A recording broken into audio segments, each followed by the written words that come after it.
Chief justice Pakistan justice Umar Ata Bandial کی سربراہی میں سپریم کورٹ کے 9 رکنی لرجر بینچ نے از خود نوٹس کیس کی سماعت کی۔ لرجر بینچ میں جسٹس اعجاز الاحسن، جسٹس منصور علی شاہ، جسٹس منیب اختر، جسٹس یحییٰ افریدی، جسٹس مظاہر علی اکبر نقوی، جسٹس جمال خان مندوخیل، جسٹس محمد علی مظہر اور جسٹس اطہر من اللہ شامل ہیں۔ دوران سماعت جسٹس جمال مندوخیل نے کہا، ہمارے از خود نوٹس سے متعلق کچھ تحفظات ہیں۔ یہ از خود نوٹس نہیں بنتا، ہمارے سامنے 2 اسمبلیوں کے اسپیکر کی درخواستیں ہیں۔ یہ از خود نوٹس جسٹس اعجاز الاحسن اور جسٹس مظاہر نقوی کے نوٹ پر لیا گیا۔ اس کیس میں چیف الیکشن کمشنر کو بھی بلایا گیا جو کہ فریق نہیں ہے۔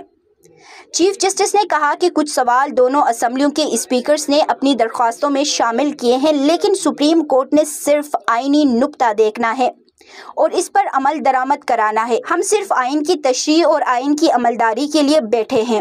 عدالت نے کہا کہ ہم آج نوٹس جاری کریں گے، ہم اس معاملے کو طلوعت نہیں دینا چاہتے اور نہ ہی کوئی ابہام چھوڑنا چاہتے ہیں۔ ہم 2 بجے بیٹھے ہیں اور یہ ہمارے لیے غیر معمولی ہے کہ سپریم کورٹ میں سماعت کے آغاز پر عدالت نے کہا کہ اسمبلیاں تحلیل ہونے کے بعد انتخابات کی تاریخ دینے کا اختیار وضاحت طلب ہے۔ پنجاب اور کے پی کے اسمبلیاں 14 اور 17 جنوری کو تحلیل ہوئیں۔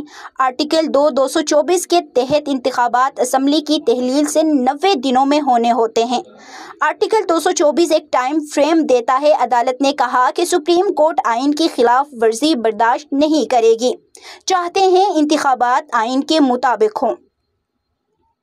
چیف جسٹس نے کہا کہ عدالت نے 3 معاملات کو سننا ہے۔ صدر پاکستان نے الیکشن کی تاریخ کا اعلان کیا۔ آرٹیکل 224 کہتا ہے 90 دنوں میں انتخابات ہوں گے۔ سیکشن 57 کے تحت صدر نے انتخابات کا اعلان کیا ہے۔ دیکھنا ہے صوبائی اسمبلیوں کی تحلیل کے بعد تاریخ دینا کس کا اختیار ہے۔ جسٹس عمر عطا بندیال نے کہا کہ انتخابات کا مسئلہ وضاحت طلب ہے۔ ہم ارادہ رکھتے ہیں کہ آپ سب کو سنیں گے، لیکن وقت کی کمی کی وجہ سے سماعت طویل نہیں کریں گے۔ تیاری کریں، کیس کی سماعت سوموار کو ہوگی۔ سماعت میں اٹارنی جنرل نے وقت دینے کے لیے استدعا کی، جس پر چیف جسٹس نے کہا کہ ہم کل صرف چند ضروری باتوں تک محدود رہیں گے۔ کیس کی تفصیلی سماعت اگلے ہفتے کریں گے۔ اس موقع پر جسٹس اطہر من اللہ نے کہا کہ صوبائی اسمبلیوں کی تحلیل کا بھی از خود نوٹس لیا جائے۔ دوران سماعت جسٹس مندوخیل نے کہا کہ اس از خود نوٹس کیس پر اپنی آبزرویشن دینا چاہتا ہوں، یہ از خود نوٹس کیس نہیں بنتا۔ اس پر چیف جسٹس نے کہا کہ جسٹس جمال مندوخیل کے سو موٹو پر کچھ تحفظات ہیں، ان کے تحفظات کو نوٹ کر لیا گیا ہے۔ چیف جسٹس نے ریمارکس دیے کہ آرٹیکل 224 کہتا ہے 90 روز میں انتخابات ہوں گے اور وقت جلدی سے گزر رہا ہے۔ ہائی کورٹ میں معاملہ زیر التوا تھا مگر کوئی فیصلہ نہیں ہو پا رہا تھا۔ پنجاب اور کے پی کے اسمبلیوں کو تحلیل کیے جانے کے بعد 6 ہفتے گزر گئے۔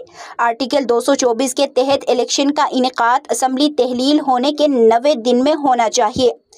بینچ کی 16 فروری کی سفارش پر سوموٹو نوٹس لیے جانے کی سفارش ہوئی۔ عدالت نے کہا کہ الیکشن کے انعقاد کے معاملے پر صدر مملکت، گورنر پنجاب اور کے پی کے کو بھی سنا جائے۔ جسٹس منصر نے سوال اٹھایا کہ کیا اسمبلیاں کسی کی ڈیڈکشن پر ختم ہو سکتی ہیں؟ نمائندے 5 سال کے لیے منتخب ہوتے ہیں تو کس شخص کی ہدایت پر اسمبلی تحلیل کیسے ہو سکتی ہے؟ بعد ازاں عدالت نے صدر مملکت اور گورنر کے پرسنل سیکرٹری کو ان کے نظریے کی نمائندگی کے لیے نوٹس جاری کر دیے، جبکہ عدالت نے وائس چیئرمین پاکستان بار، چیئرمین سپریم کورٹ بار اور پی ڈی ایم کی تمام جماعتوں کو نوٹس جاری کرتے ہوئے سماعت کل صبح 11 بجے تک ملتوی کر دی۔